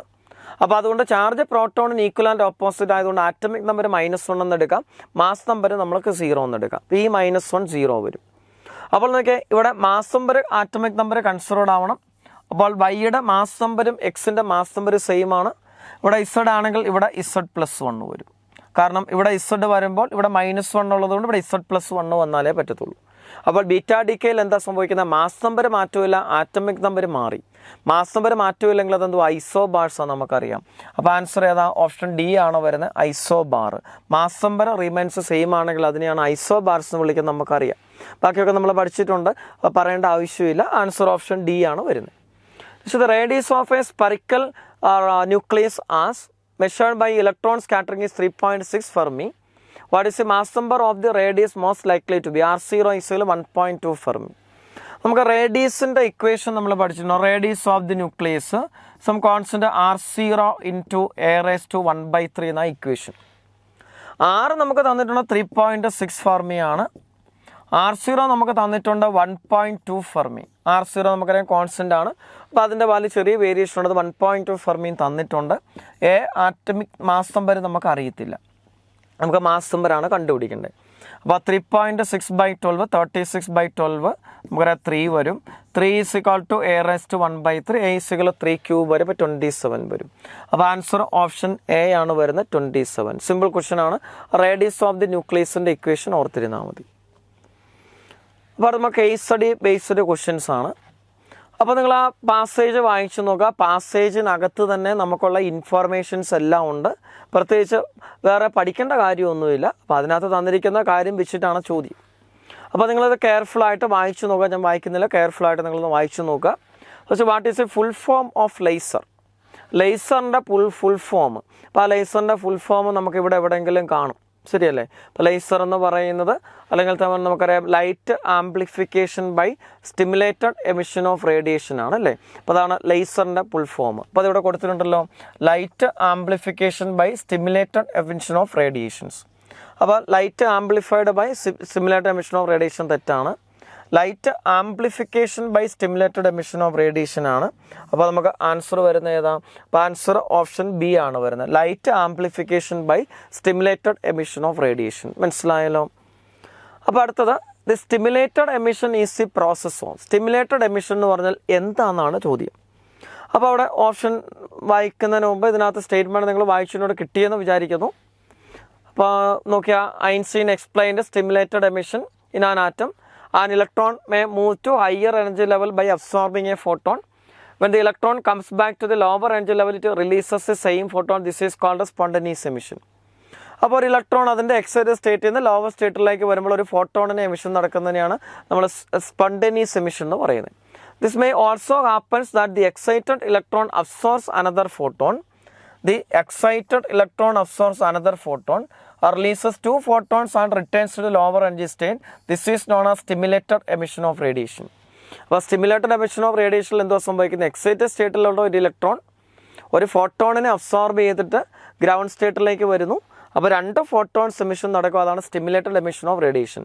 റിലീസ് ഓഫ് എ ഫോട്ടോൺ തെറ്റാണ്. റിലീസ് ഓഫ് എ ഫോട്ടോൺ അല്ല, 2 ഫോട്ടോൺസ് ആണ്. Release of 2 photons by absorbing 1 photon when the electron comes back from a higher to lower energy state ശരി. അപ്പോൾ option B ശരിയാണ്. Absorption of a photon അല്ല, absorption of a photon അല്ല, emission of ഫോട്ടോൺസിനെയാണ് നമ്മൾ stimulated emission എന്ന് പറയുന്നത്. അപ്പോൾ ഓപ്ഷൻ ബി ആണ് ആൻസർ വരുന്നത്. So what is range of wave length of laser? അപ്പോൾ അത് നമുക്ക് ഇവിടെ എവിടെയെങ്കിലും കൊടുത്തിട്ട് കാണും. Range of wave length of laser ഏതായിരിക്കും? അപ്പോൾ നോക്കാം, the term laser refers to a much broader range to the electromagnetic spectrum than just a visible spectrum. Anything between 150 nanometer to 11,000 nanometer അതാണ് നമുക്ക് ലേസർ ആയിട്ട് നമുക്ക് ഏകദേശം കൺസിഡർ ചെയ്യുന്ന ഇവിടെ പറയുന്നത്. അപ്പോൾ 150 to 11,000 നാനോമീറ്റർ വേണം. അപ്പോൾ നമുക്ക് ഓപ്ഷൻ നോക്കാം. 150 നാനോമീറ്റർ ടു 400 നാനോമീറ്റർ, അപ്പോൾ അത് വരുന്നതാണല്ലോ. 700 നാനോമീറ്റർ ടു 1100, അപ്പോൾ അതും വരുന്നതാണ്. പക്ഷെ 10 നാനോമീറ്റർ 100 നാനോമീറ്റർ ഇല്ല, അത് അതിൻ്റെ ഔട്ട് സൈഡിലാണ്. അപ്പോൾ ആൻസർ ഏതാണ് വരുന്നത്? Both B A and B ആണ് വരുന്നത്. അപ്പോൾ ആൻസർ ഓപ്ഷൻ ഡി ആണ് നമുക്ക് എടുക്കാൻ പറ്റുന്നത്. ഇപ്പോൾ 44ാം ചോദ്യം, ലിത്തോട്രിപ്സി ഈസ് എന്താണെന്നാണ് ചോദ്യം. അപ്പോൾ അത് നമുക്ക് ഈ പാസേജിനകത്ത് കൊടുത്തിട്ടുണ്ട്, അവസാന പാട്ടിൽ നോക്കിയാൽ മതി. In lithotripsy for targeting and ablating the stone inside the human body organ. അപ്പോൾ അതെവിടെയാണ് വരുന്നത്? നമുക്ക് മെഡിക്കൽ ഫീൽഡുമായിട്ട് വരുന്നത്, ശരിയല്ലേ? അപ്പം മെഡിക്കൽ ഫീൽഡിലാണ് നമ്മളിത് യൂസ് ചെയ്യുന്നത്. അപ്പോൾ അതാണ് നമുക്ക് മനസ്സിലാക്കേണ്ടത്. ഇപ്പോൾ മെഡിക്കൽ ആപ്ലിക്കേഷനാണ്. അപ്പോൾ ആൻസർ ഓപ്ഷൻ ബി ആണ് വരുന്നത്. അപ്പോൾ അത് നമുക്കെല്ലാം ഈ പാരഗ്രാഫിൽ കൊടുത്തിരിക്കുന്ന കാര്യം തന്നെയാണ് ചോദിച്ചിരിക്കുന്നത്, സിമ്പിളാണ്. അടുത്ത, laser is used in which one of the following? Optical disk drive, transmitting satellite signal, radio communication, ionisation. നമുക്ക് അയണൈസേഷൻ പറ്റുമല്ല, കാരണം ലേസറിന് പെനിട്രേറ്റിംഗ് പവർ കൂടുതലാണ്, ഇൻറ്റൻസിറ്റി കൂടുതലാണ്. അപ്പോൾ മീഡിയ അബ്സോർബ് ചെയ്യാനുള്ള സാധ്യതയില്ല. അബ്സോർബ് ചെയ്താൽ അയണൈസേഷൻ നടക്കത്തുള്ളൂ, അപ്പോൾ അത് തെറ്റാണ്. പിന്നെ transmitting satellite signal, radio communication നമുക്ക് അവിടെ ലേസർ അല്ല യൂസ് ചെയ്യുന്നത്. അപ്പോൾ നമുക്കറിയാം, അപ്പോൾ വരാൻ സാധ്യതയുള്ളത് ഒപ്റ്റിക്കൽ ഡിസ്ക് ഡ്രൈവാണ്. ഒപ്റ്റിക്കൽ ഡിസ്ക് ഡ്രൈവിൽ എങ്ങനെയാണ്? അവിടെ നമുക്ക് ഈ ഒപ്റ്റിക്കൽ ഡിസ്ക് ഓർ CD ഒക്കെ നമ്മൾ റൊട്ടേഷൻ നടക്കുന്ന സമയത്ത് അവിടെ ലേസർ ബീം അതിൽ ഇൻസിഡൻറ്റ് ചെയ്യിച്ചിട്ട് ആ ലേസർ ബീം വഴിയാണ് നമ്മളത് റീഡ് ചെയ്യുന്നത്. അപ്പം നമുക്ക് ഒപ്റ്റിക്കൽ ഡിസ്ക് ഡ്രൈവ് റീഡ് ചെയ്യുന്ന സമയത്ത് നമ്മളവിടെ ലേസർ ബീം യൂസ് ചെയ്യുന്നുണ്ട്. അപ്പോൾ അതാണ് വരുന്നത്. അപ്പോൾ ആൻസർ ഓപ്ഷൻ എ ആണ് വരുന്നത്. അപ്പോൾ അടുത്തത് സെയിം ആണ്. ഒരു പാസേജ് തന്നിട്ടുണ്ട് LED കുറിച്ചാണ്. അപ്പോൾ ആ പാസേജ് കെയർഫുള്ളായിട്ട് വായിച്ചു നോക്കുക. അപ്പോൾ അതിൻ്റെ നമ്മളെ ക്വസ്റ്റിൻ്റെ ആൻസർ എല്ലാം അതിനകത്ത് തന്നെ ഉണ്ട്. അപ്പോൾ LED ഈസ് എന്താണെന്നാണ് ചോദ്യം. ലൈറ്റ്ലി ഡോപ്ഡ് ആണ്, ഹെവിലി ഡോപ്ഡ് ആണ്, മോഡറേറ്റ്ലി ഡോപ്ഡ് ആണ്. അപ്പോൾ അതിവിടെ നോക്കാം. LED or light emitting diode is a heavily doped PN junction under forward bias കണ്ടീഷനാണ്. അപ്പം ഏതാ ആൻസർ വരുന്നത്? ഹെവിലി ഡോപ്ഡ് PN ജംഗ്ഷൻ ഡയോഡാണ്. അപ്പോൾ ആൻസർ ഓപ്ഷൻ ബി ആണ് വരുന്നത്. അപ്പോൾ ബാക്കിയൊന്നും വേണ്ട, ഫസ്റ്റ് തുടക്കത്തിൽ തന്നെ അത് പറയുന്നുണ്ട്. അപ്പോൾ ആൻസർ ഓപ്ഷൻ ബി ആണ്. LED emits light when reverse biased, when forward biased, when forward biased or reverse biased. അതും ഫസ്റ്റ് സ്റ്റേറ്റ്മെൻറ്റിൽ തന്നെ ഉണ്ട്. ഫോർവേഡ് ബയസ് കണ്ടീഷനിലാണ് LED വർക്ക് ചെയ്യുന്നത്.